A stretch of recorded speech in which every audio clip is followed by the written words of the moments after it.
Bonjour et bienvenue à cette vidéo. Mon nom est Marie-Christine et je suis passionnée des parcs thématiques du Walt Disney World Resort en Floride. Présentement, je suis au parc thématique Epcot, comme vous pouvez le constater, et je suis là durant le Early Entry pour vous montrer comment ça fonctionne à Epcot. Le Early Entry, je vais vous montrer où est-ce que les gens se placent, combien de personnes environ. Présentement, je suis là au mois de mai, donc c'est un petit peu moins bondé, mais ça va vous donner une vue d'ensemble de les attractions les plus populaires durant le Early Entry.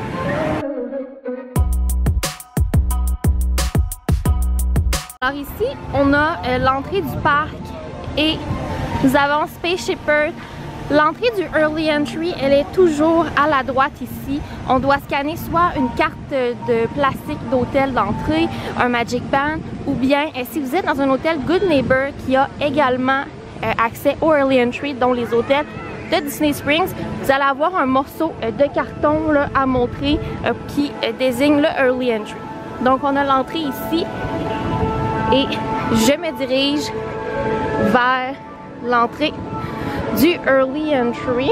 Si votre Magic Band ou votre carte d'hôtel ne fonctionne pas, ayez en main votre téléphone pour montrer votre réservation d'hôtel sur l'application My Disney Experience. C'est très utile.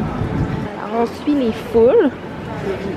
Et le Early Entry débute seulement dans 20 minutes. Pour ma part, il est à 8h30 et présentement, il est 8h10. Donc, on a quelques employés ici, cast members, et il faut être le groupe ensemble. On scanne une seule fois, une seule personne. Alors, comme de fait, mon Magic Band n'a pas fonctionné, donc j'ai montré la réservation d'hôtel sur l'application. Donc là, on est à une fourchette, ok? Donc, alors vers ici, c'est là qu'on va pour Soarin', Ratatouille.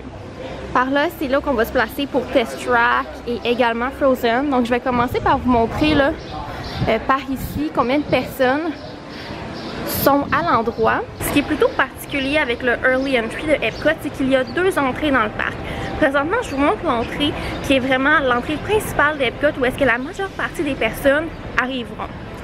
Donc, au Early Entry, on ne peut pas faire les attractions avant le début du 30 minutes à Epcot, excepté Ratatouille. Ratatouille, dans le fond, la seule manière de le faire avant le Early Entry, c'est lorsqu'on loge dans un hôtel avec Skyliner, eh bien, on peut arriver plus tôt au parc. Donc, on continue. Et là, on aperçoit plusieurs personnes. Donc ici, on est à côté là, du pavillon Nemo and Friends, là, The Living Seas. Si je continue par ici, c'est dans le fond où est-ce qu'on est retenu. Et ces personnes-là iront probablement à Ratatouille. Donc, ici, on nous retient et tout droit, on a Soarin'. Ratatouille, on doit continuer tout droit et se rendre jusque dans les pays. Présentement, il n'y a pas beaucoup de personnes, mais normalement, il y a des gens là, à peu près jusqu'ici. Et la foule, elle est assez complète. Donc, très calme ce matin. Donc là, je vais retourner vous montrer de l'autre côté. Ça ressemble à quoi lorsqu'on attend pour Frozen et Test Track. Mais en ce moment, il n'y a vraiment pas beaucoup de personnes dans le parc. C'est assez calme. Et je suis à côté de l'attraction de Moana qui est en construction en ce moment. C'est vraiment beau. Alors, je retourne où est-ce qu'on a scanné pour le Early Entry et je vais vous montrer ensuite les autres attractions, c'est quoi l'attente. Donc, je suis de retour un peu où j'étais au début du scan du Early Entry. Et là, je vais poursuivre vers la gauche de Spaceship Earth pour aller à l'entrée de Test Track et Frozen, où est-ce qu'on est retenu. Donc, l'attraction Guardians of the Galaxy en ce moment, elle est encore à boarding group, donc on ne peut pas faire l'attraction durant le Early Entry. La seule manière de faire l'attraction durant le Early Entry, c'est si l'attraction, dans le fond, on a un boarding group dans les 5 premiers. Je dirais que là, on a des chances d'être appelé durant le Early Entry. On n'est pas obligé d'y aller tout de suite. Donc ici, on a Spaceship Earth. Et là, je me dirige vers Test Track. Donc, les trois attractions principales que les gens vont miser lorsqu'ils vont venir à Epcot, c'est soit d'aller faire Ratatouille, Frozen ou Test Track.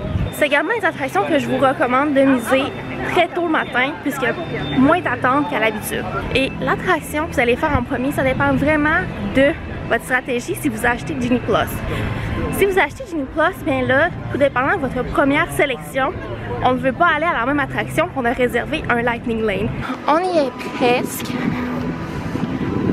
Et là, ça va se diviser en deux pour le chemin vers Test Track et Frozen. Donc toutes les personnes qui sont ici, c'est pour aller faire Frozen. Et toutes les personnes à ma gauche ici, c'est pour Test Track. Normalement, une journée assez bondée, Test Track, on va avoir des personnes jusqu'ici.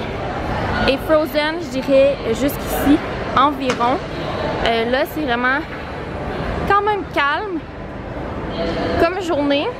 Et c'est possible également, si on va faire Ratatouille, d'attendre ici. C'est plus ou moins la même distance si on attend ici ou là-bas pour se rendre au pavillon de la France. Donc je dirais environ 1 minute là, avant le début du Early Entry. C'est là qu'on va nous laisser aller vers les attractions. C'est sûr que ça n'ouvrira pas avant le 30 minutes, mais si on est bien placé, on peut se rendre quand même assez rapidement au premier manège qu'on veut faire le matin. Donc j'espère que ça vous a éclairé un peu c'est quoi le Early Entry à Epcot.